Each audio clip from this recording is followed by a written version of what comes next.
स्वागत है आपका तनवीर क्लासेस में। आज के एक नए क्लास लेके हम आए हैं जिसमें आपको बायोलॉजी का एक चैप्टर बताएंगे। इनसे पहले आपको हम बता दें कि ये हमारा एक नया चैनल है और ओनली एजुकेशन के लिए। आप हमारे चैनल पर नए हैं तो उसे सब्सक्राइब करना नहीं भूलें, और अगर सब्सक्राइब कर दिए हैं तो उसे क्या होता है कि लाइक करना नहीं भूलें। ये नोटिफिकेशन बेल आइकन को दबाइएगा ताकि नोटिफिकेशन आपको मिलती रहे इसकी, क्योंकि जैसे हम कोई वीडियो अपलोड करते हैं तो आपको पैसे सबसे पहले मैसेज मिलता रहे। इसके लिए क्या होता है कि आप क्या होता है कि बेल आइकन को दबा दीजिएगा। साथ साथ अगर यूट्यूब पर है तो एक लाइक कर दीजिएगा। एक लाइक से आपका कुछ जाता नहीं है, हमारे लिए बहुत कारामद चीज़ है। तो चलिए आपको हम बता दें कि हम आज का क्लास जो शुरू करने जा रहे हैं वो सेल यानी कोशिका के बारे में। कोशिका क्या होती है, कोशिका का आकार कैसा होता है, कोशिका है ना किस टाइप की होती है, ये आपको क्लास 9 के बायोलॉजी का एक चैप्टर है। साथ साथ ये 11th के लिए भी जरूरी है। 11th के चैप्टर में में भी एक चैप्टर है जिसमें सेल के बारे में समझाया गया है। चलते हैं। तो आई होप कि आप समझ गए होंगे कि हमको आज कौन सा टॉपिक पढ़ाना है, और आप लोग कि पूरे वीडियो को देखिएगा। खास के क्लास 9th के स्टूडेंट जो होंगे जो एग्जाम पर अपेयर करेंगे वो बहुत जरूरी देखेंगे। तो चलिए शुरू करते हैं। कोशिका का अध्ययन कोशिका विज्ञान कहलाता है। ऑब्जेक्ट क्वेश्चन रहता है कि कोशिका अध्ययन, ऑप्शन में क्या मिलेगा, कोशिका विज्ञान। रॉबर्ट हुक जो था कोशिका का खोज किया था 1665 में। रॉबर्ट हुक ने कॉर्क प्लांट की छाल में कोशिका की खोज की और मधुमक्खी के छत्ते के समान देखा था। लेकिन रॉबर्ट हुक ने क्या किया था, मृत कोशिका की खोज की थी, जीवित कोशिका की खोज नहीं की। रॉबर्ट हुक द्वारा मृत पादप कोशिका की खोज किया गया था, और रॉबर्ट हुक द्वारा कोशिका जीव विज्ञान के जनक माना गया है। कोशिका जो होता है उसके जनक कौन होंगे, रॉबर्ट हुक। कोशिका विज्ञान के जनक कौन होंगे, रॉबर्ट हुक। आधुनिक कोशिका विज्ञान के जनक कौन है, हंस सोम। ये हमारे भारत के ही हैं। तो बता दिए कि आपके रॉबर्ट हुक जो है वो होता है कि कोशिका विज्ञान के जनक है, और इन्होंने 1665 ईस्वी में कोशिका की खोज की थी, जो मधुमक्खी के छत्ते के समान देखा था, और ये अंग्रेज साइंटिस्ट था। लेकिन क्या होता है कि अब ये तो खोज किया था मृत कोशिका की। अब हम चलते हैं कि फिर जीवित कोशिका की खोज किसने की। जीवित कोशिका की खोज तो ल्यूवन हुक, नाम तो बहुत लंबा है, हुक और हॉक, ये थोड़ा सा मतलब नाम चलता है कि हुक ने जो खोज किया था वो मृत कोशिका की। और आप इसका फोटो देखिएगा, देखते हैं, ये रॉबर्ट हुक है। 1605 ईस्वी में डेड सेल मृत कोशिका की खोज की थी, और उसने कहा था कि कोशिका जो होता है जीवन की मूलभूत इकाई है, यानी cell is the structural and functional unit of life. ये कोशिका के बारे में समझाया था किसने, तो रॉबर्ट हुक ने। कब, 1605 ईस्वी में। अब हम एक और फोटो दिखा देते हैं जिसमें ल्यूवन हुक, उनकी भी कहानी, उनका भी फोटो देख लेते हैं और उसके बारे में भी जान लेते हैं कि वो क्या थे। इसने मैंने ल्यूवन हुक ने मृत कोशिका नहीं जीवित कोशिका का खोज किया था। ठीक है, तो देखिए फोटो देखते हैं। ये ल्यूवन हुक का है, वान ल्यूवन हुक, ल्यूवन हुक। ये मृत कोशिका नहीं जीवित कोशिका की खोज की थी, और ये पैदा हुआ था 24 अक्टूबर 1632 ईस्वी को, और इसका जन्म हुआ था 26 अगस्त 1727 ईस्वी को। 1727। ये डच यानी हॉलैंड के रहने वाले साइंटिस्ट थे, और इसने खोज किया था माइक्रोस्कोप मैंने बैक्टीरिया के बारे में खोज किया था, और इसलिए इसको कहा गया फादर ऑफ माइक्रोबायोलॉजी, मैंने फादर ऑफ साइटोलॉजी कौन कौन है, रॉबर्ट हुक है। चलिए 1667 में एंटोन वान लीवन हुक ने प्रोटोजुआ सब किंगडम हाइड्रा के बैक्टीरिया के माध्यम से तालाब के पानी में जीवित कोशिका की खोज, क्योंकि इससे पहले जो खोज हुआ था वो मृत कोशिका की खोज हुई थी। और इसने खोज किया किसकी? जीवित कोशिका की खोज की। जीवित पादप कोशिका की खोज एंटोन वान लीeuwenhoek, नाम अंग्रेज है, अंग्रेज का नाम इसी से चलता है, ये सब नाम उसी का है। किसी का खोज किया था? तो जीवित जंतु कोशिका की खोज इसी ने किया था, बैक्टीरिया की खोज इसी ने किया था, हाइड्रा की खोज इसी ने किया था, नर युग्मक कोशिका की खोज भी इसी ने किया था। एक साथ कई खोज इन्होंने कर डाला। ठीक है, तो इसलिए कहा जाता है फादर ऑफ मैक्रोबायोलॉजी। मैक्रोबायोलॉजी होने का कि बैक्टीरिया के बारे में जानकारी का सबसे पहले इसी ने दिया था, और नर युग्मक कोशिका की खोज भी इसी ने किया था। किसने? एंटोन वान लीeuwenhoek। चलिए आगे बढ़ते हैं। तो हमारे शरीर की सबसे बड़ी कोशिका जो है वो ऑस्ट्रिच यानी शुतुरमुर्ग कांडा है। और शुतुरमुर्ग जो होता है अफ्रीका में पाया जाने वाला एक जानवर है, जो का देखिए परिंदा है, उड़ नहीं सकता है, लेकिन इतना तेज दौड़ता है इसको कोई छू नहीं सकता है। और शुतुरमुर्ग जो होता है कहा था कि शिकारी बहुत आसानी से पकड़ लेता है। कैसे? अगर रेगिस्तान में दौड़ता है ना तो इतना तेज दौड़ता है, आगे जाने के बाद रेत में अपने गर्दन को झुका लेता है, यानी छुपा लेता है, और अपने आप को समझता है कि हम शिकारी को नहीं देख रहे हैं, तो शिकारी भी हमको नहीं देख रहा है। शिकारी आता है और उसको बताकर आसानी से पकड़ लेता है। आपको पता होना चाहिए कि इसका टांग इतना मजबूत होता है तो एक ठोकर में ही कहा के खत्म कर देगा। ये सबसे छोटी कोशिका है। ठीक है, उसका आते हैं मानव शरीर की सबसे बड़ी कोशिका जो है अंडाणु कोशिका। ये आपको फोटो दिखाया गया है, इसमें फोटो के माध्यम से बताया जा रहा है अंडाणु और शुक्राणु।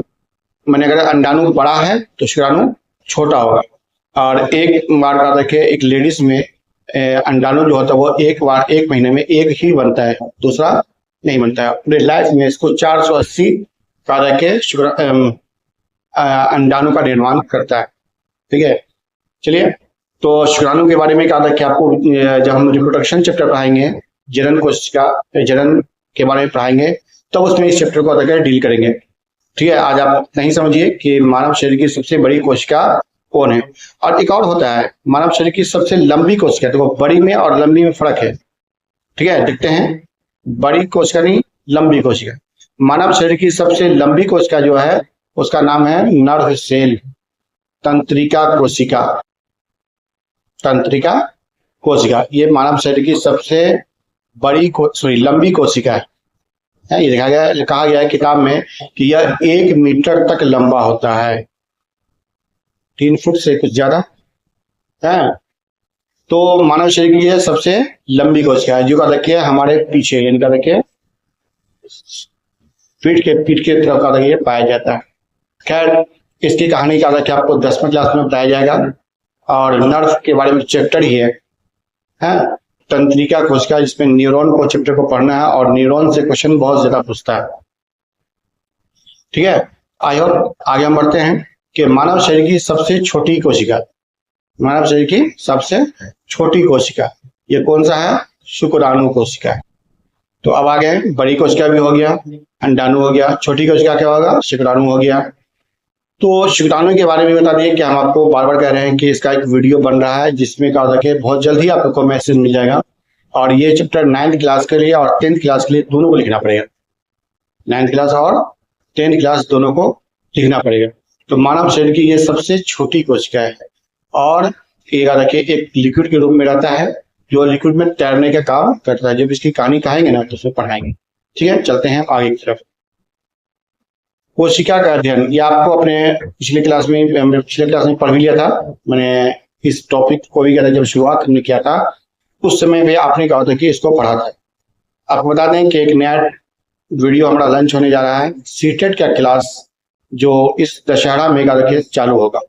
और दशहरा में क्या होता है कि जुमेरात से यानी थर्सडे से ये क्लास का शुरू हो जाएगा, जिसमें कोई फी नहीं रखा गया है। ऑनलाइन क्लास है, ऑफलाइन नहीं, ऑफलाइन क्लास में नहीं है, ऑनलाइन इस समय क्लास है। और ऑनलाइन क्लास में आपको बताया जाएगा कि मैंने चुके हर साल सीटेट जो होता है हर साल होता है, और हर साल में 2 मरतबा होता है, एक जुलाई में, दूसरा किसमें? दिसंबर में। इसका फॉर्म बढ़ा चुका है, अब उसकी तैयारी की बात हो रही है। 1 महीना का कोर्स ला रहे हैं जो फ्री ऑफ कॉस्ट है, और इसमें सिर्फ और सिर्फ ये बताया जाएगा कि आपको देखिए किसकी किताब से अध्ययन करना है और किसको पढ़ना है किसको नहीं पढ़ना है, किससे क्वेश्चन पूछे जाते हैं। तो हम भी सीटेट के स्टूडेंट हैं, मैंने पिछले बार का देखिए सीटेट एग्जाम दिया था, पास किया था। तो चलिए ज्यादा बात नहीं करते हुए आगे बढ़ते हैं। सेल थ्योरी, कोशिका सिद्धांत। कहा गया था कि सभी जीव कोशिकाओं के बने होते हैं। अब इस कोशिका सिद्धांत किसने दिया था? तो साइडेन और स्वान ने, साइडेन और स्वान नाम के साइंटिस्ट ने इसकी खोज की थी, और इसने एक अलग थ्योरी दिया था इसमें। लेकिन जब वायरस के बारे में जब पता चला लोगों को, तो ये थ्योरी भी फेल हो गई। मतलब कि जब वायरस के बारे में लोगों को पता चला कि वायरस सजीव भी है और निर्जीव भी है, सजीव भी रहता है और निर्जीव भी रहता है, ये थ्योरी फेल हो गई। कुछ अन्य साइंटिस्ट भी आए, या फोटो देख सकते हैं, नाम देख लीजिए। आगे चलते हैं सीधे, कि आपको ये भी बता दिया गया था पीछे बैग में। अब हम आते हैं पहला पार्ट, प्रोकैरियोटिक। 2 तरह की कोशिका होती है, एक होता है प्रोकैरियोटिक कोशिका, एक होता है यूकैरियोटिक कोशिका। तो हम बताएंगे पहले प्रोकैरियोटिक कोशिका क्या होती है, फिर उसके बाद बताएंगे यूकैरियोटिक कोशिका क्या होती है। इसमें प्रोकैरियोटिक में बताते हैं, प्रोकैरियोटिक कोशिका में प्रोकैरियोटिक कोशिका के सभी अंग नहीं पाए जाते हैं। इसमें सभी अंग, कोशिका के सभी अंग नहीं पाए जाते हैं। इन्हें क्या कहते हैं? प्रारंभिक कोशिका भी कहते हैं। इसमें कोशिका झिल्ली, राइबोसोम 70S पाया जाता है और शेष अंगों का अभाव देखा जाता है। यूकैरियोटिक कोशिका के बनाते हैं, यह पूरी तरह से विकसित कोशिका होती है। इसमें कोशिका के सभी अंग पाए जाते हैं। इसमें 80S राइबोसोम पाए जाते हैं। राइबोसोम की कहानी आपको इसी वीडियो में लास्ट में बताएंगे। पादप कोशिकाओं का आकार जो होता है वो चौकोर होता है, 4 कोण वाला होता है। इसके अंदर का सबसे बड़ा गाढ़ा अंग जिसको बोलते हैं प्लास्टिड बोलते हैं, ये भी पढ़ाना पड़ेगा। इनका मॉलिक्यूल जो होता है, राजधानी जो होता है बड़ा होता है, ये भी पढ़ाना आपको है राजधानी के बारे में। इसमें क्लोरोफिल पाया जाता है, लेपिड जो पढ़ाएंगे, प्लास्टिड जो पढ़ाएंगे, तो उसमें ये कहानी कहेंगे क्लोरोफिल के बारे में। जंतु कोशिका जो होता है गोल होती है, जंतु कोशिका। इसके अंदर का सबसे बड़ा अंग जो है केंद्रक होता है, जिसको न्यूक्लियस भी कहते हैं इंग्लिश में। बिना कोशिका भित्ति वाले कोशिका में क्या नहीं पाया जाता है? आपको ऑप्शन देना है। लाइसोसोम, ER, इसको होता है इंडोप्लाज्मिक रेटिकुलम बोलते हैं, क्लोरोफिल या माइटोकॉन्ड्रिया। ये आपको क्वेश्चन का आंसर देना है कि आपको ये बिना कोशिका भित्ति वाले कोशिका में क्या नहीं पाया जाता है। ऑप्शन है, एक में लाइसोसोम, दूसरा में ER, उसको बोलते हैं इंडोप्लाज्मिक रेटिकुलम, अंतःपर्दर्वी जालिका बोलते हैं पूरा नाम है, और क्लोरोफिल है उसके बाद तीसरा नंबर आता है, और चौथा नंबर आता है माइटोकॉन्ड्रिया। ठीक है, आंसर आपको देना है इसका आंसर। ठीक है, देखते हैं कितने टैलेंट है आप लोग। आगे चलते हैं। ये कोशिकीय जीव है, अमीबा, पैरामीशियम, यूग्लिना है, और ये बहुकोशिकीय जीव है। इसमें बहुत सारी कोशिका पाई जाती है।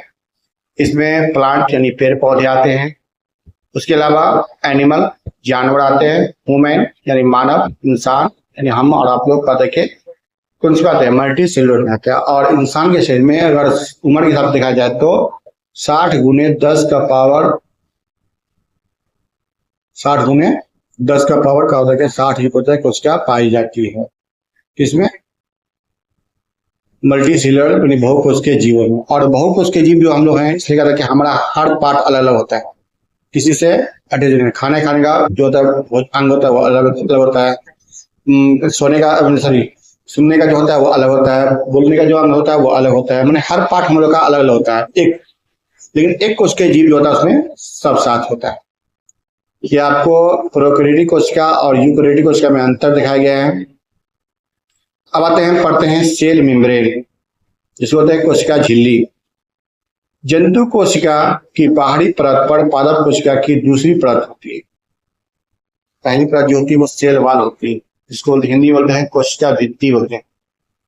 और कोशिका भित्ति के बारे में हम इसके जस्ट बाद हम पढ़ेंगे, नहीं सेल मेम्ब्रेन के बारे में सेल मेम्ब्रेन, कोशिका झिल्ली या कोशिका मेम्ब्रेन, ये सब एक ही नाम, ठीक है। इनके बारे में क्या होता है कि हम पढ़ रहे हैं, और इसके बाद हम पढ़ेंगे किसके बारे में, सेल वाल के बारे में, यानी कोशिका भित्ति के बारे में, ठीक है। इसको सेल को 3 भाग में डिवाइड किया गया है ना, उसमें से एक है सेल मेम्ब्रेन, दूसरा है सेल वाल है, और तीसरा जो है उसमें पढ़ना आपको न्यूक्लियस के बारे में, केंद्रक के बारे में, ठीक है।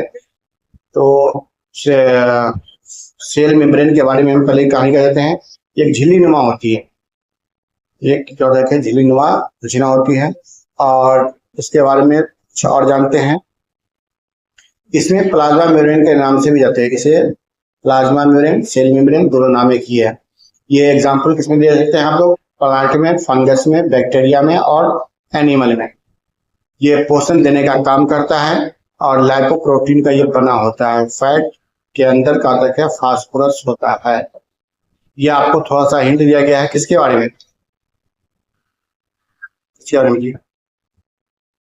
सेल मेम्ब्रेन या प्लाज्मा मेम्ब्रेन के बारे में, ठीक है। प्लाज्मा मेम्ब्रेन वही नाम है, सेल मेम्ब्रेन वही नाम है।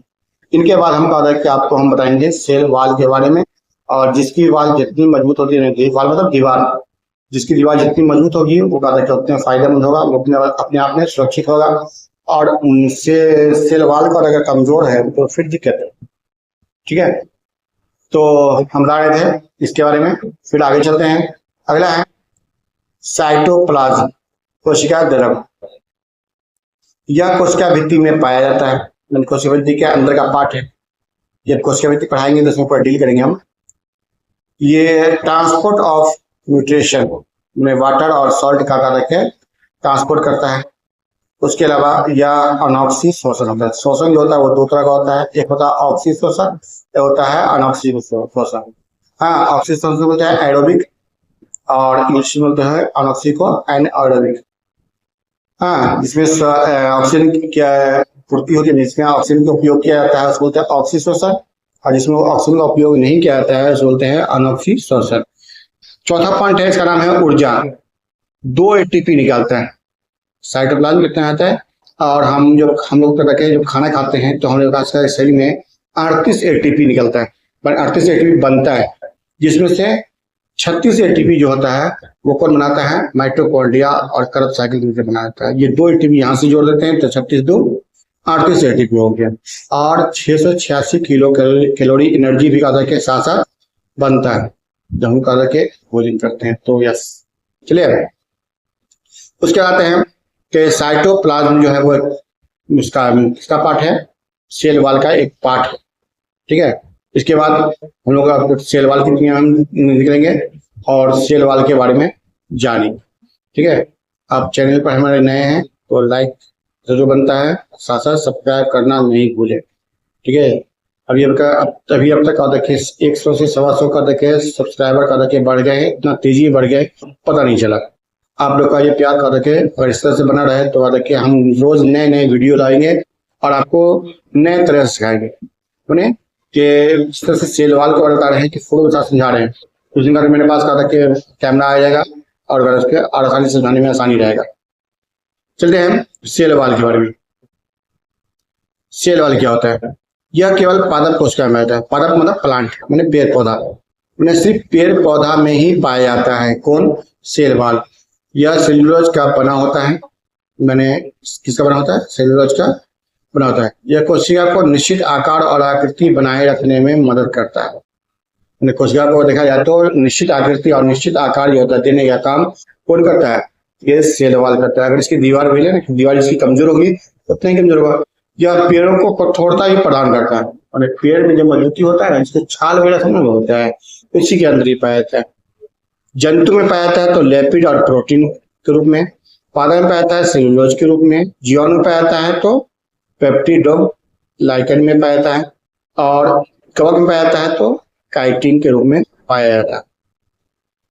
आई होप तो समझ गए कि इतना आप पता कि सेल वाल के बारे में थोड़ा सा जान गएंगे। और ये हम ऑब्जेक्टिव में इस तरह से पढ़ा रहे हैं, ऑब्जेक्टिव की तरफ से कि ऑब्जेक्टिव में भी काम आ जाए और सब्जेक्टिव में भी काम आ जाए। क्योंकि परिभाषा एग्जाम में क्या होता है कि आप क्वेश्चन ज्यादातर 2 नंबरी क्वेश्चन या 1 नंबरी क्वेश्चन मिलेंगे। हाँ, 95 भी हम पूछता ही नहीं है, ठीक है। तो चलिए सेल वॉल जो हो गया वो क्या होता है, किसमें पाया जाता है, सिर्फ पेड़ पौधा में पाया जाता है जो सेलुलोज का बना होता है। ठीक है, और ये पेड़ों को क्या करता है, मजबूती प्रदान यानी कठोरता प्रदान करता है। ठीक है, कौन करता है, सेल वॉल यानी कोशिका भित्ति। ठीक है, कोशिका भित्ति के बारे में क्या था कि आपको डिटेल का होता है कि बड़े बड़े किताब जो पढ़े अध्ययन करेंगे तो उसमें समझ में आएगा। अभी क्लास 9, 10, 11, 12 के लिए क्या कि नहीं काफी है, जिससे ज्यादा जानने की जरूरत क्या है, नहीं। ठीक है, तो एक बार फिर से दोहरा देते हैं, अगले कहानी के लेकर चलते हैं। कोशिका झिल्ली, सेल मेम्ब्रेन। सेल मेम्ब्रेन के बारे में थोड़ा सा आपको पीछे बता दिया गया था, हम इनके बारे में पूरा डील कर लेते हैं कि सेल वॉल क्या होता है, सॉरी सेल मेम्ब्रेन क्या होता है। कोशिका के सभी अवयव एक झिल्ली के द्वारा घिरे होते हैं जिसे कोशिका झिल्ली कहते हैं। क्वेश्चन हो सकता है कोशिका झिल्ली किसे कहते हैं, आंसर क्या हो जाएगा कि कोशिकाओं के सभी आवश्यक, कोशिका के सभी अवयव एक झिल्ली के द्वारा घिरे रहते हैं जिसे कोशिका झिल्ली कहते हैं। यह जंतु और पादप यानी पेड़ पौधे और जंतु दोनों में पाया जाता है, यानी कहाँ पाया जाता है, पेड़ पौधे में भी और जंतु में भी। यह कोशिका के अंदर जाने वाले पदार्थ का नियंत्रण करता है। कोशिका के अंदर जो कोई पदार्थ जा रहा है तो उसको कंट्रोल कौन करता है, यही कोशिका झिल्ली। आपको फोटो में क्या रखिए, आपको थोड़ा सा दिखाई देता होगा। कोशिका झिल्ली जो है अर्ध पराग में होती है। इसका मुख्य काम कोशिका के अंदर जाने वाले एक एवं अंदर से बाहर आने वाले पदार्थों का निर्धारण करना है। अब अर्ध पराग में क्या होता है, पराग में क्या होता है, तो अर्ध पराग में मतलब क्या है, अर्ध मैंने आधा, मैंने अर्ध पराग मतलब आधा। इसका मतलब क्या होता है, जिससे प्रकाश आधा आर पार हो जाए और आधा नहीं हो पाए, जिसको पार भाषा भी बोलते हैं। और पराग में क्या होता है, जिससे इस पार से उस पार हो जाए, उसके हम लोग क्या बोलते हैं, पराग में कहते हैं। ठीक है, तो ये पराग में समझ गए हम लोग, अर्ध पराग में समझ गए।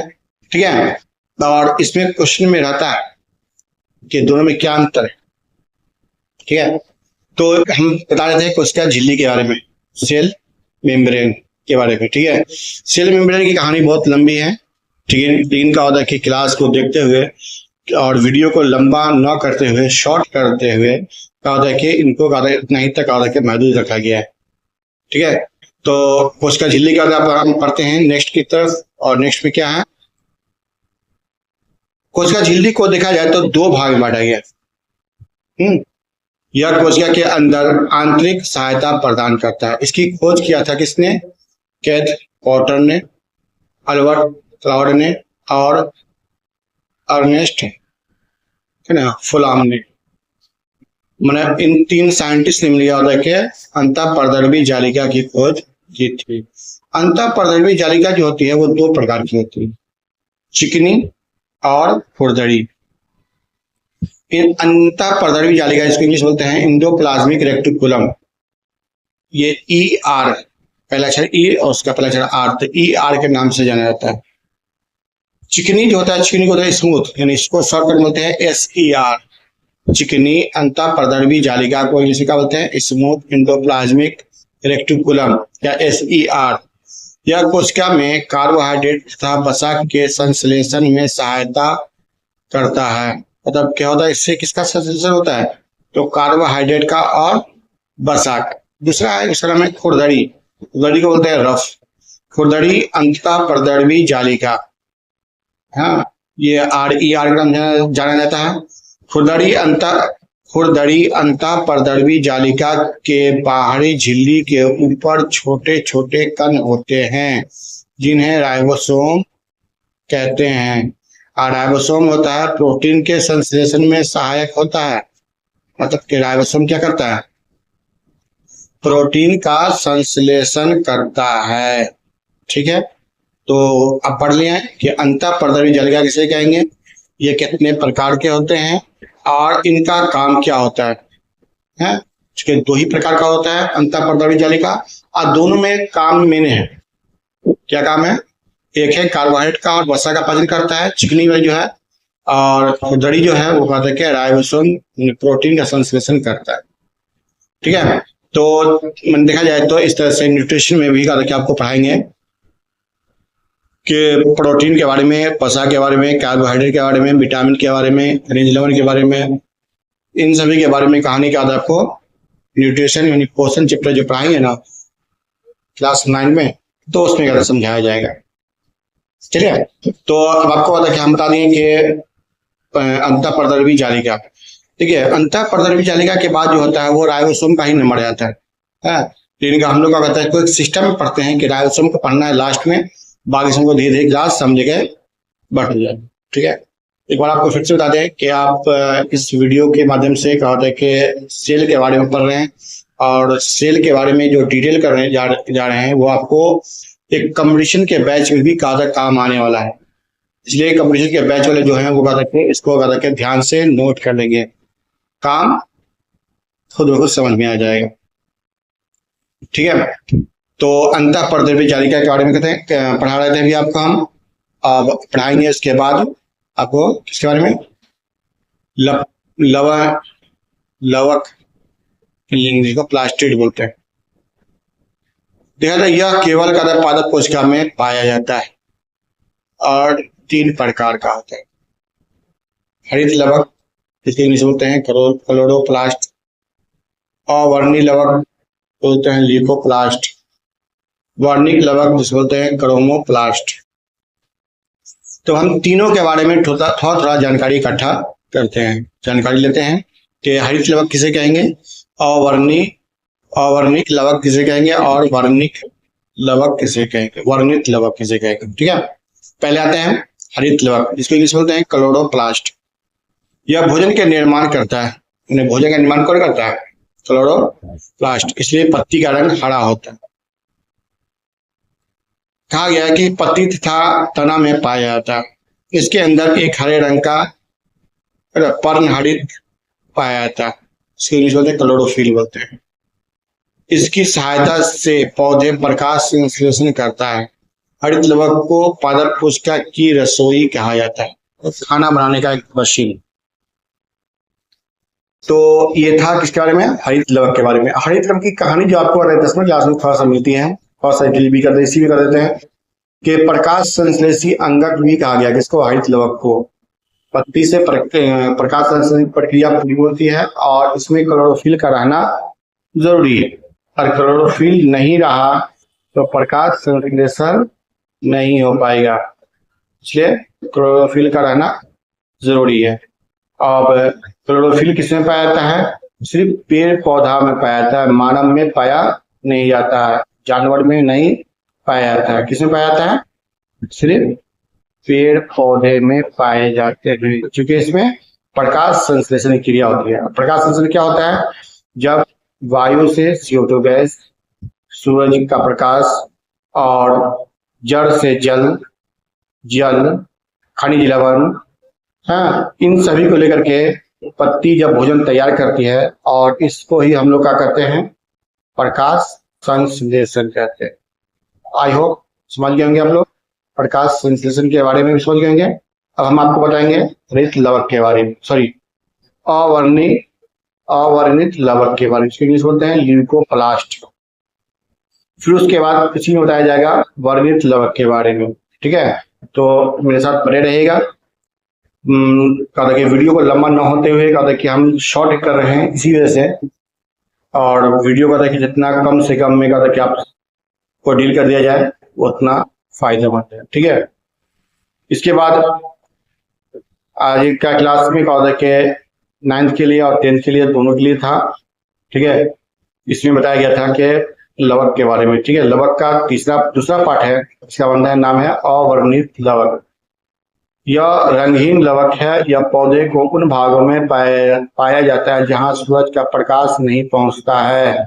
जिस जगह पाया जाता है जहां प्रकाश नहीं पहुंचता है, तो कहाँ नहीं पहुंचता है, तो पेड़ पौधा के जड़ में नहीं पहुंच पाता है, जमीन के अंदर तना जो होता है उसमें नहीं पाता है।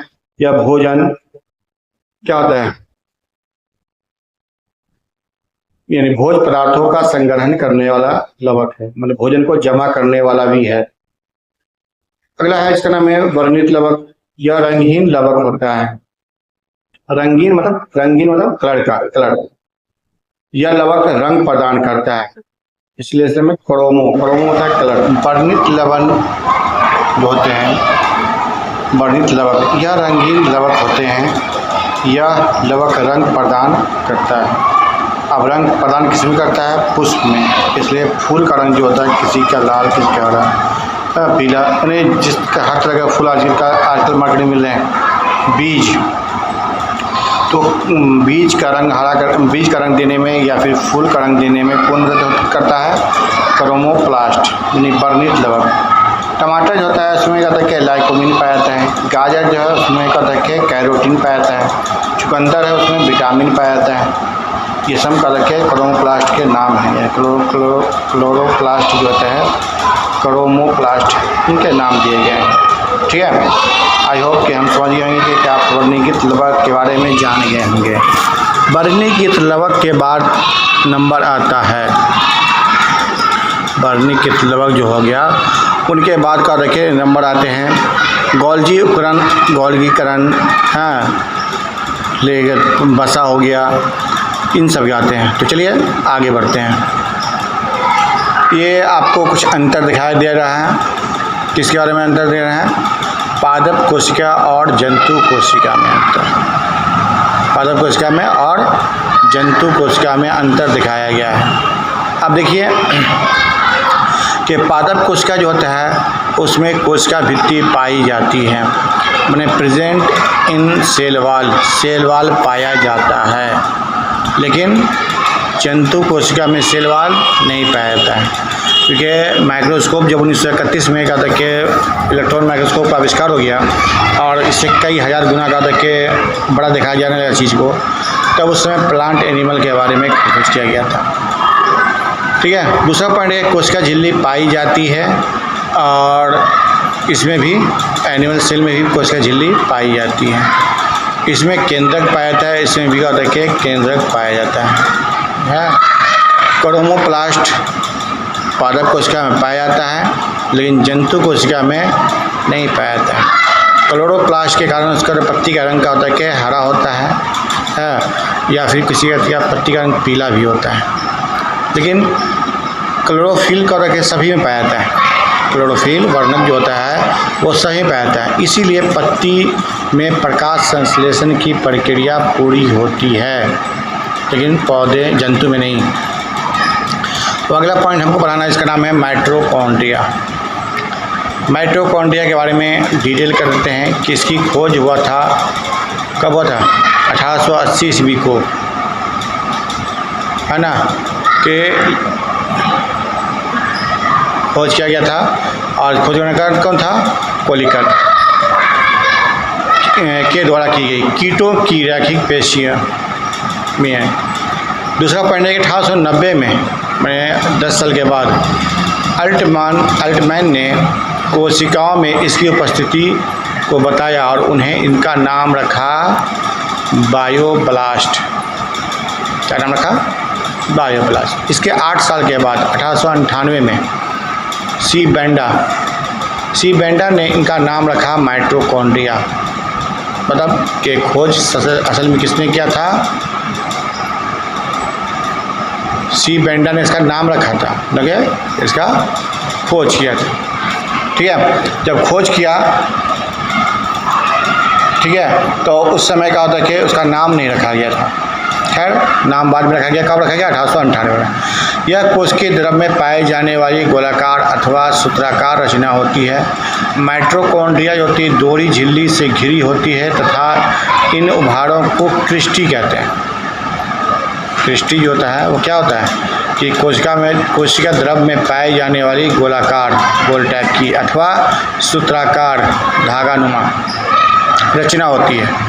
और माइटोकॉन्ड्रिया जो होता है वो दोहरी झिल्ली से घिरा होता है, डबल लेयर होता है, इसलिए इसको क्या बोलते हैं हम लोग? क्रिस्टी बोलते हैं। क्रिस्टी इसी का नाम। ठीक है, तो ये था किसके बारे में? माइटोकॉन्ड्रिया के बारे में। माइटोकॉन्ड्रिया की रियल में खोज हुआ था 1880 में, लेकिन उसका नाम कब दिया गया था? 1898 में दिया गया था। ठीक है, अब नाम देने के बाद क्या देखिए उसका खोज किया मैंने प्रयोग किया गया तो कुछ नए नए चीज़ जान गए। एक बता दें कि एक माइटोकॉन्ड्रिया को पावर हाउस ऑफ एनर्जी कहा जाता है, ऊर्जा गृह, यानी कोशिका का ऊर्जा गृह भी कहा जाता है।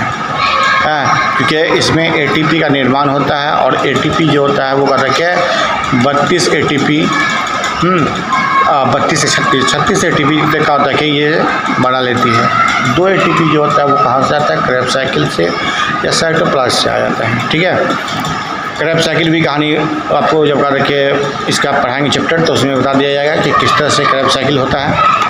हाँ, ये चक्र कैसे चलता रहता है और ये 32 या 36 कैसे बनता है।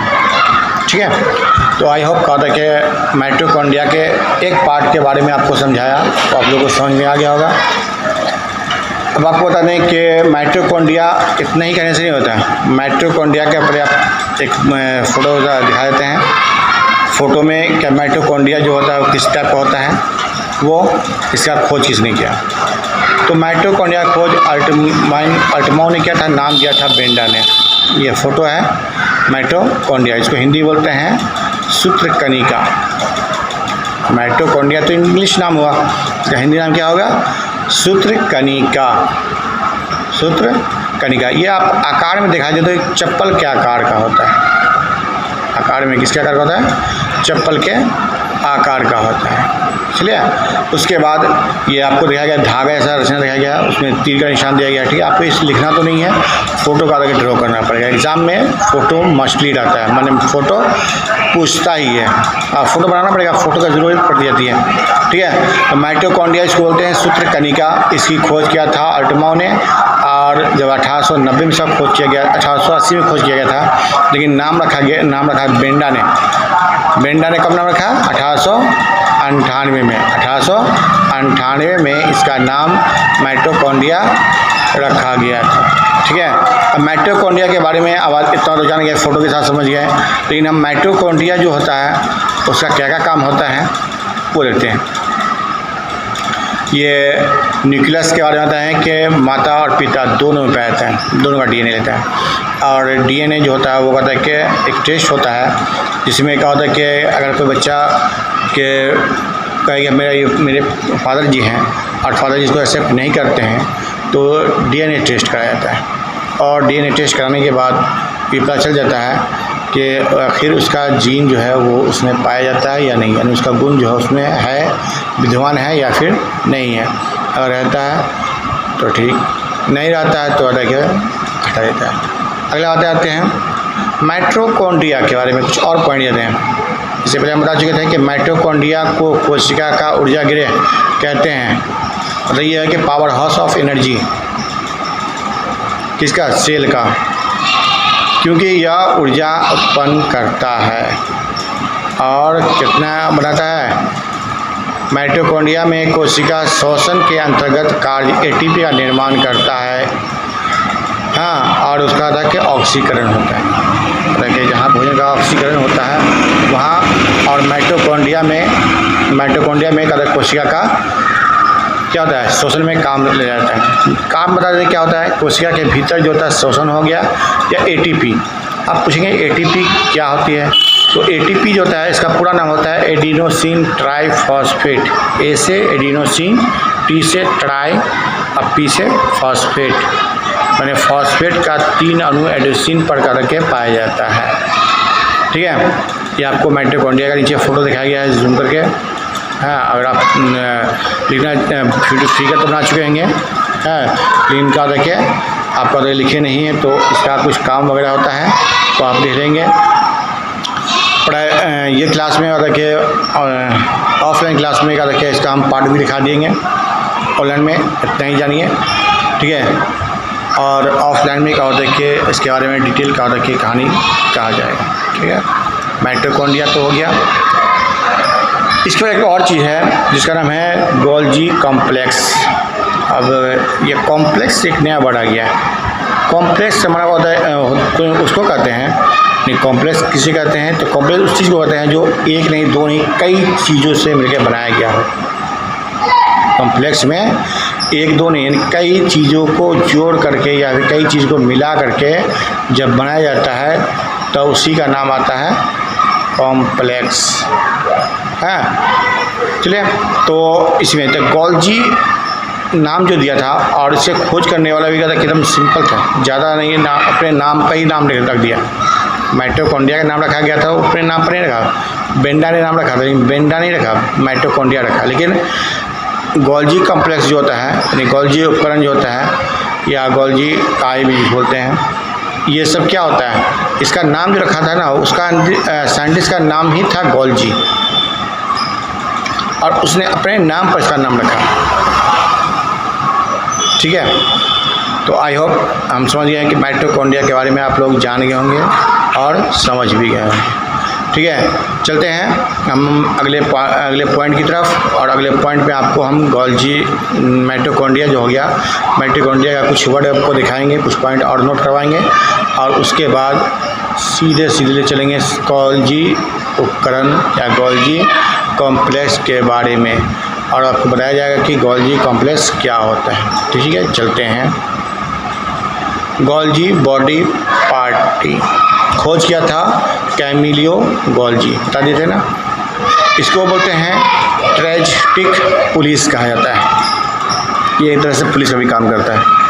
पोस्ट ऑफिस ऑफ सेल, माने कोशिका जो होता है उसको होता है कि माने लाने ले जाने का, कहीं ले जाने का काम करता है कि लाने का काम करता है, इसलिए इसका नाम पड़ेगा पोस्ट ऑफिस ऑफ सेल, यानी कोशिका का डाकघर। उसको क्या था, माइटोकॉन्ड्रिया को कहा गया था पावर हाउस ऑफ एनर्जी। है मतलब कि कोशिका क्या कहता है, ऊर्जा का शोषण गिरा कहा गया था। पावर हाउस शक्ति गिरा बोलते हैं या ऊर्जा गिरा भी हो सकते हैं, लेकिन क्या होता है कि इसको गॉल्जी उपकरण क्या कहा गया है, पोस्ट ऑफिस ऑफ सेल कहा गया है। ठीक है, तो आई होप हम समझ गए कि आप समझ गए होंगे इसको। आगे चलते हैं किसके बारे में, गॉल्जी काय के बारे में। इसकी खोज 1898 में कैमिलो गॉल्जी ने किया था।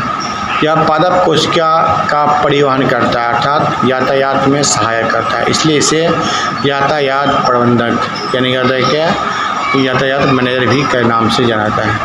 और ये गॉल्जी उपकरण जो होता है उसको कहा जाता है कि परिवहन के बाद जब चैप्टर पढ़ाएंगे हम 10वां क्लास को, उसमें थोड़ा सा इसकी कहानी को हम डील कर देंगे। ठीक है, ज़्यादा इसकी जाने की जरूरत नहीं है कि गॉल्जी उपकरण का कि इसके अलावा भी आपको जाने की जरूरत नहीं है। आपको ये फोटो में दिखाया गया है गॉल्जी काय के बारे में, हिंदी बोलते हैं गॉल्जी बॉडी बोलते हैं, या फिर क्या होता है कि गॉल्जी कॉम्प्लेक्स के नाम से भी जाना जाता है। ठीक है, इसका खोज करने वाला एक ही और 2-3 को नहीं।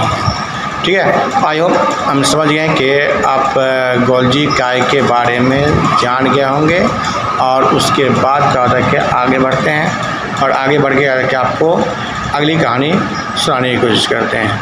ठीक है, तो चलिए आगे बढ़ते हैं। अगला है लाइसोसोम, खोज किया था डी डुबे ने, लाइसोसोम। अब लाइसोसोम के बारे में आते हैं कि पादप कोशिका में अंदर ये क्या होता है कि पाचन का काम करता है। सॉरी, यह कहता है कि कोशिका के अंदर क्या होता है कि पाचन का काम करता है, और इसके अंदर क्या होता है, जल अपघटक एंजाइम पाया जाता है। कोशिका के अंदर का कोई अंग यदि काम नहीं करता है तो यह उन अंग को नष्ट कर देता है। जब पूरी कोशिका नष्ट हो जाती है या पूरी कोशिका काम नहीं करती है तो ये पूरी कोशिका को नष्ट कर देता है। इसे आत्महत्या की थैली यानी एटम बम कहा जाता है। इसकी खोज किसने किया था, डी डुबे ने किया था। आरबीसी के अंदर का होता है कि लाइसोसोम नहीं पाया जाता। अब बताते हैं कि ब्लड के बारे में जब चैप्टर पढ़ाएंगे उसमें पढ़ाएंगे आपको WBC, RBC और प्लेटलेट्स। आरबीसी यानी रेड ब्लड सेल, लाल रक्त कणिकाएं।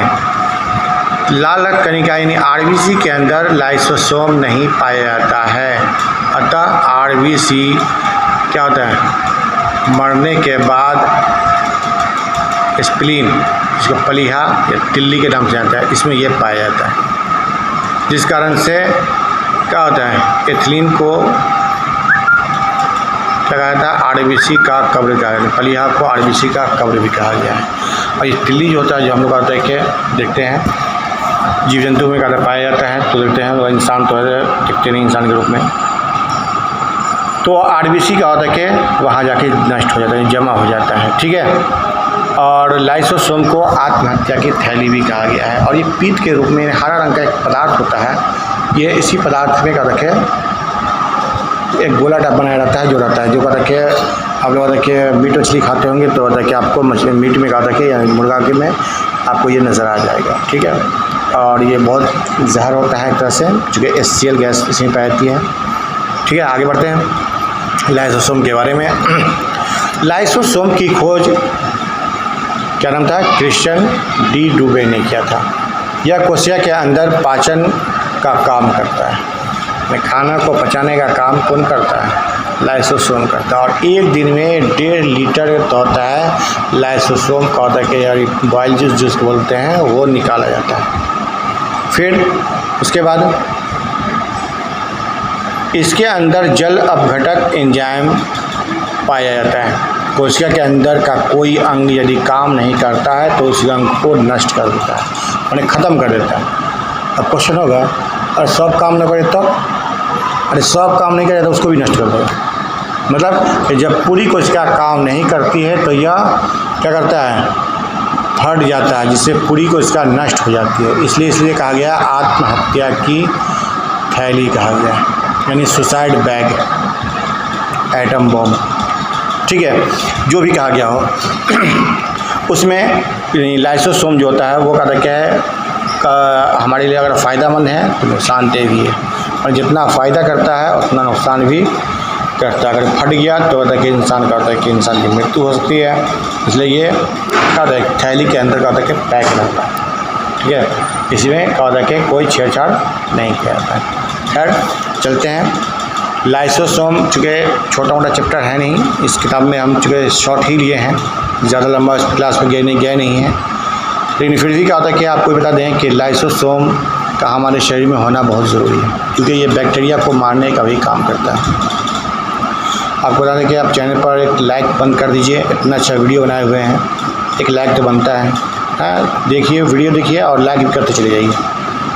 इस लाइक से क्या होता है कि हमारा एक विश्वास जगता है और हमें एक नए वीडियो बनाने की चाहत होती है। जैसे आज के सुबह के बैच में हमने एक वीडियो डाला था, क्लास 10 का पहला चैप्टर था बायोलॉजी का जैव परिक्रम के बारे में। आई होप कि वो क्लास आप लोग देख लिए होंगे, लेकिन क्या होता है कि अगर आप नहीं देखे होंगे तो जाके देख लीजिएगा, लिंक इसमें डिस्क्रिप्शन बॉक्स में हम दे देंगे। और अगर नहीं दे पाएँ तो कहते हैं कि आप कहते हैं सर्च करके कहते हैं कि नोट करिए क्लास 10 बायोलॉजी। चलिए अगला है सेंट्रोसोम, जिसे हिंदी बोलते हैं तारक काय। यह केवल जंतु कोशिका में पाया जाता है, माने ये सिर्फ जानवर में ही पाया जाता है, जंतु में जीव जंतु और इंसान ये सब जो है उसी में आता है, लेकिन जंतु कोशिका में पाया जाता है। यह बेलन जैसी रचना है। यह केंद्रक के पास मौजूद रहता है। दिखाया गया फोटो में आपको ब्लू कलर का जो दिखाई दे रहा है, हाँ पूरा डार्क ब्लू, जिसका लास्ट में जूम करके दिखाया गया है वही है। यह कोशिका विभाजन में मदद करता है, ठीक है। आगे बढ़ते हैं, रसधानी।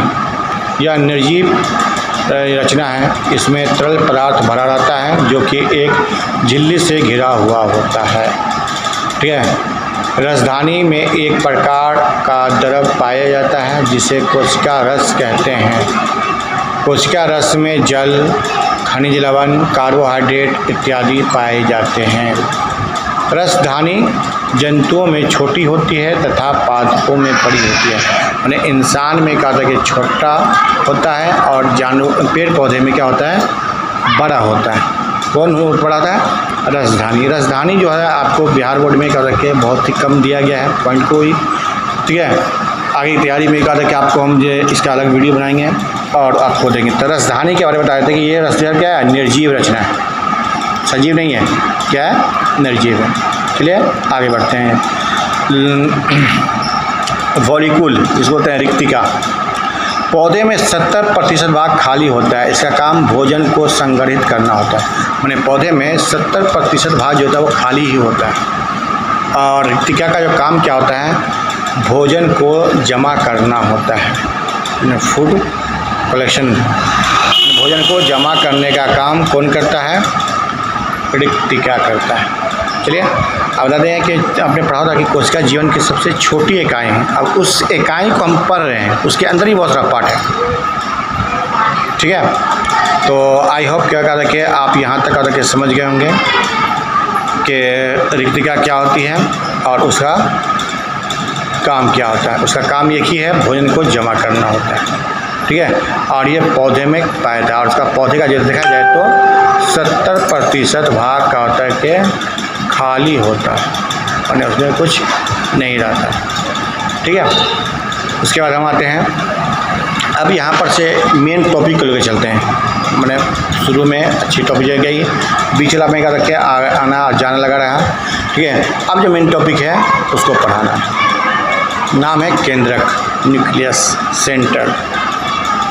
केंद्रक जो होता है कि मध्य एक रचना होती है, यानी कोशिका के मध्य में एक रचना होती है जिसे केंद्रक कहते हैं। कोशिका जो होती है उसके मध्य में एक रचना पाई जाती है जिसका हम लोग क्या बोलते हैं, केंद्रक के नाम से जानते हैं। यह पादप कोशिका तथा जंतु कोशिका दोनों में पाया जाता है। यानी केंद्रक जो होता है वो हमारे माने पेड़ पौधे में, जंतु में भी और इंसान में भी, सभी में पौधे का पाया जाता है। इंसान में अगर पूछ जाए कि इंसान के पार्ट्स का कौन ऐसा भाग है जो केंद्रक यानी बीचों बीच में, मानव शरीर का कौन सा पार्ट है या कौन ऐसा भाग है जो एकदम बीचों बीच में है, तो वो हमारा क्या है, बता सकते हैं आप? अगर पता है तो ठीक है, नहीं पता है तो ठीक है, नोट कर लीजिए कि मानव शरीर का सबसे पिछला भाग यानी बीचों बीच में जो पाया था वो नाभि, नाभि तो गाँव वाली भाषा में बोलते हैं ढोरी। और ढोरी पर गाना भी बहुत सारा निकला हुआ है, गाना पर नहीं जाएंगे, क्लास चलते हैं कि केंद्रक जो होता है वो बीचों बीच में पाया जाता है। यह कोशिका का सबसे प्रमुख अंग है क्योंकि यह कोशिका के प्रबंधक के रूप में काम करता है, यानी उसको कंट्रोल भी करता है। और इसे कोशिका का दिमाग भी कहा गया है। बोले कोशिका का दिमाग कौन हो गया, न्यूक्लियस। इसे कोशिका का दिमाग भी कहा जाता है और इसकी खोज किया था रॉबर्ट ब्राउन। रॉबर्ट ब्राउन ने 1831 ईस्वी में इसकी खोज की थी। अब इसमें क्या चीज़ पाया जाता है, इसमें डीएनए, आरएनए, गुणसूत्र, इंग्लिश बोलते हैं क्रोमोसोम बोलते हैं, ये सब पाया जाता है। DNA deoxy ribose nucleic acid पूरा नाम हुआ, आरएनए राइबोज न्यूक्लिक एसिड, और गुणसूत्र माने क्रोमोसोम। क्रोमोसोम का एक टॉपिक में है, इस पर थोड़ा सा हम क्लास इस पर ले लेंगे और बाकी क्लास तो हम तो 10वां क्लास में ही का रखिए डील करेंगे आप लोग को। इसमें 70 से 80% जो होता है वो प्रोटीन होता है, 70 से 80% प्रोटीन होता है, 10% डीएनए होता है, 2 से 3% आरएनए होता है और 3 से 5% लिपिड पाया जाता है। ये केंद्रक है, इसका खोज किया गया रॉबर्ट ब्राउन ने, फोटो देख लीजिए। और इसको कहा गया है कोशिका का मस्तिष्क, माने कोशिका का दिमाग। बता दिए थे ना कि कोशिका के सारे काम को ये कंट्रोल करता है, control the all function of cell. कोशिका के सारे काम को नियंत्रित करता है। यह दोनों यानी माता और पिता दोनों का डीएनए रखता है। इसके अंदर न्यूक्लिक एसिड पाया जाता है। ठीक है, तो आई होप कहा कि आप डीएनए के बारे में अगली कहानी अब लेके चलेंगे हम। इससे पहले बता दें कि आप न्यूक्लियस के बारे में जो हमने डील किया है, इन्हें बताया है, जो समझाया है, वो आपको थोड़ा मोड़ा समझ में आ गया होगा। बाकी किताब आप नोट कर लीजिए, समझिएगा। उसके बाद आगे चलते हैं। ये आपको फोटो दिखाया गया है डीएनए का। इसका कहाँ क्वेश्चन इसका होता है कि पाया कहाँ जाता है, आरएनए राइबोन्यूक्लिक एसिड या केंद्रक एवं साइटोप्लाज्मा में पाया जाता है। इसका एक स्ट्रक्चर है। यह डीएनए और आरएनए बेस दोनों पर उपस्थित रहता है। ये डीएनए आरएनए का फोटो है और ये A=C G=UT इस तरह से आप फार्मूला पढ़ेंगे। चूँकि फार्मूला पर हम जाएंगे नहीं, चूँकि वीडियो आपकी लंबी होती ले जाएगी। 1 घंटा क्लास अब तक हो चुका है और अगर और भी चलेंगे, इस पर डील करेंगे आरएनए डीएनए को, तो और लंबा क्लास हो जाएगा। ठीक है, आगे बढ़ते हैं।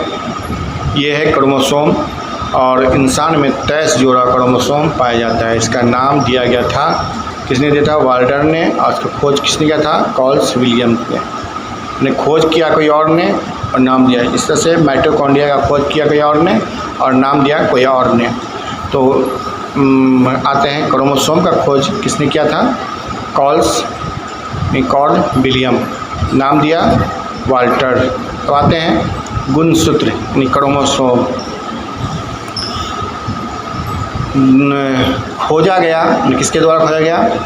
तो वाल्थर फ्लेमिंग ने 1882 में। क्रोमोसोम शब्द किसके द्वारा गढ़ा गया था? तो W वाल्थियर ने। मनुष्य में क्रोमोसोम की संख्या कितनी होती है? 46 होती है। हर जीवों में क्रोमोसोम की संख्या अलग अलग होती है। एक ऐसा जीव है जिसमें क्रोमोसोम संख्या सिर्फ सिंगल होती है, मैंने ये मन याद रखे, एक होता है। बाकी सब में जोड़ा में पैदा है, 2, 4, 6, 8, 10, 12, 14, 16, 18, 20 में डबल होता है। लेकिन एक ही ऐसा जीव है जिसमें याद रखिए कोशिका सिंगल में पाई जाती है। ठीक है, वही कहानी आपको बताएंगे। अगर देखिए मनुष्य में क्रोमोसोम जो होता है वो 46 का होता है, यानी 23 जोड़ा क्रोमोसोम होता है। अब 23 जोड़ा को हम लोग 2 भाग बांटते हैं, 22 जोड़ा एक तरफ और अगला जोड़ा 23वां जोड़ा जो होगा वो एक तरफ। ठीक है, तो 22 जोड़ा क्रोमोसोम जो होता है इसको बोलते हैं ऑटोसोम, इसको बोलते हैं अलैंगिक गुणसूत्र। ठीक है, इसमें सबका सेम रहता है। 23वां जोड़ा क्रोमोसोम जो होता है वो उसको बोलते हैं लैंगिक गुणसूत्र यानी सेक्स क्रोमोसोम। हाँ, लिंग क्रोमोसोम बोलिए या फिर क्या होता है कि सेक्स क्रोमोसोम इसको बोला जाता है।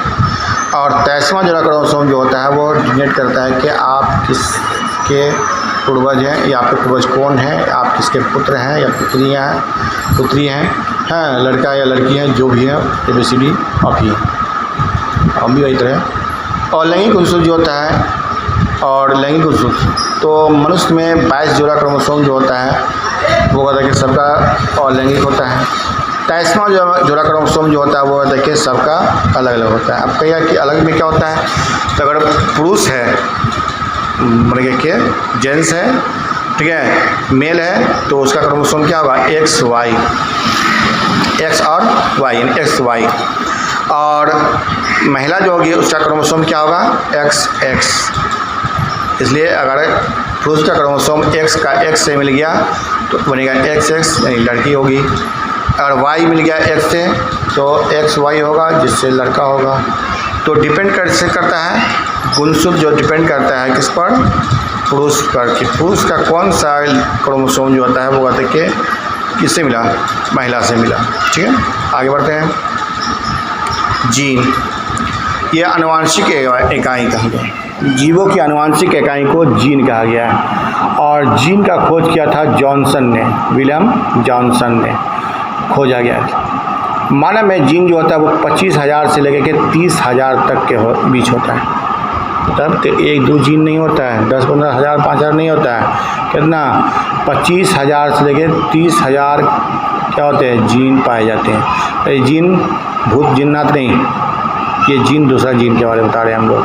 ठीक है, डीएनए का ये खंड है, टुकड़ा है। डीएनए या क्रोमोसोम द्वारा वहन किया जाता है, तैयार किया जाता है। न्यूक्लिक एसिड, अब देखिए कुछ जीवन का जीवाणु में एक होता है, बता दें कि एक ऐसा जीव है जिसमें सिर्फ एक क्रोमोसोम पाया जाता है, बाकी सब में 2, 4, 6, 8, 10, 12 के सब पाया जाता है। 14 क्रोमोसोम मटर में पाया जाता है, प्याज में पाया जाता है 16 क्रोमोसोम, मक्का में पाया जाता है, मकई जिसे बोलते हैं 20 क्रोमोसोम। उसके बाद आता है मकई का, आता है नंबर आता है इसका टमाटर का 24 क्रोमोसोम। मेढक जो होता है उसमें 26, ये सिलेंडर है, बढ़ रहा है सॉरी। और नींबू जो होता है उसमें 18 और 36। अब ये 18 36 में क्या हुआ, और नींबू छोटा वाला नींबू है तो उसमें लगेगा 18 क्रोमोसोम, और डाब नींबू है, बड़ा वाला नींबू है तो उसमें पाएगा 36 क्रोमोसोम। मानव है उसमें 46 क्रोमोसोम पाता है, और ये जितना है वो फिक्स है, कम बेस नहीं हो सकता है। आलू में पाता है 48 48 क्रोमोसोम, और चिंपांजी होता है उसमें भी पाया जाता है 48 क्रोमोसोम। साथ साथ तंबाकू में भी पाया जाता है 48 क्रोमोसोम। अब सबसे ज़्यादा क्रोमोसोम जो पाया जाता है वो 1600 क्रोमोसोम। ठीक है, ये लोग थोड़ा नाम बड़ा है, इसको कहते हैं टेरिडोफाइटम बोलते हैं इसको। ये इसी में पाया जाता है, सबसे ज़्यादा क्रोमोसोम पाया जाता है। केंद्रक अम्ल न्यूक्लिक एसिड, यह 2 प्रकार का होता है, डीएनए और RNA. DNA deoxy ribose nucleic acid, RNA ribose nucleic acid. यह कोशिका के अंदर केंद्रक, माइटोकॉन्ड्रिया तथा क्रोमोसोम में पाया जाता है। इसमें क्या होता है, श्रृंखला को पीली न्यूक्लिक एसिड कहते हैं। इसके श्रृंखला जो है उसको बोलते हैं कौन, पीली न्यूक्लियोटाइड के नाम से जाना जाता है। ये उसका डायग्राम बगल में बना हुआ है, और आप इसको क्या रखे नोट कर लेंगे। ठीक है, कि हमको याद सबका नहीं करना है, सबसे ज़्यादा इंपोर्टेंट याद करना है इसके बारे में, मानव के बारे में, कि मानव में कितना क्रोमोसोम पाया जाता है। एग्जाम में पूछ देगा कि मानव में कितना जोड़ा क्रोमोसोम पाया जाता है, जोड़ा पूछ देगा तो 23 आएगा। अगर सिर्फ पूछ देगा कितना क्रोमोसोम पाया जाता है, 23 दूना 46, यानी 46 क्रोमोसोम पाया जाता है। और जोड़ा ना पूछ दिएगा तो 46 होगा, अगर जोड़ा पूछ दिया 23 हो जाएगा। ठीक है, तो ये था किसके बारे में, क्रोमोसोम के बारे में।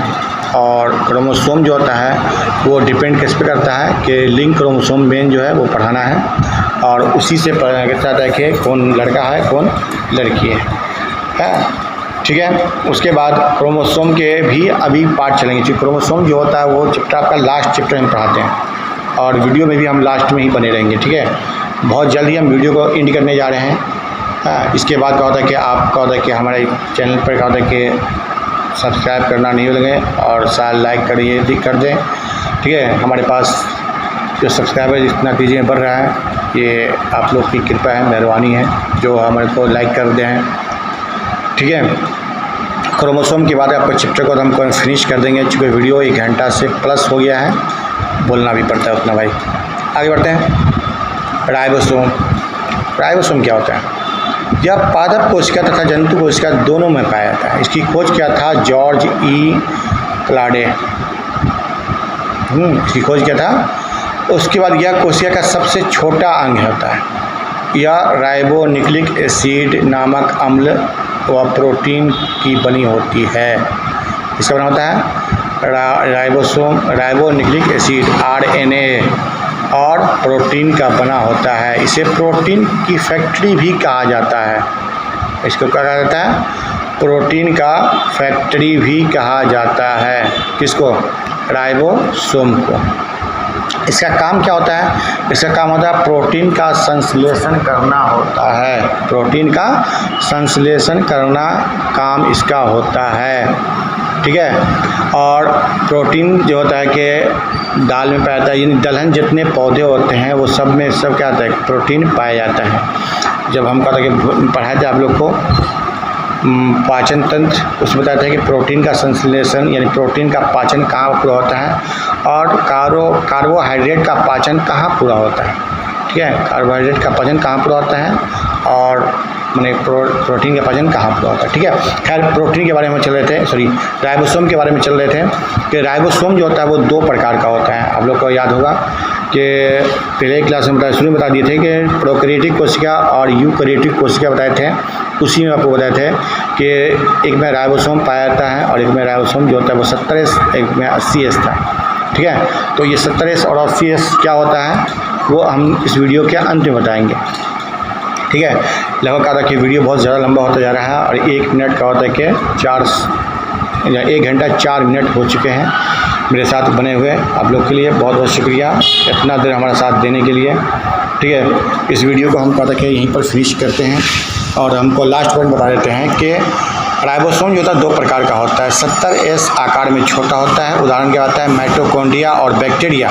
80S जो होता है आकार में बड़ा होता है, उदाहरण में आते हैं विकसित पौधे और जंतु में, माने विकसित पौधे और जंतु में कौन पाया जाता है, ये 80S।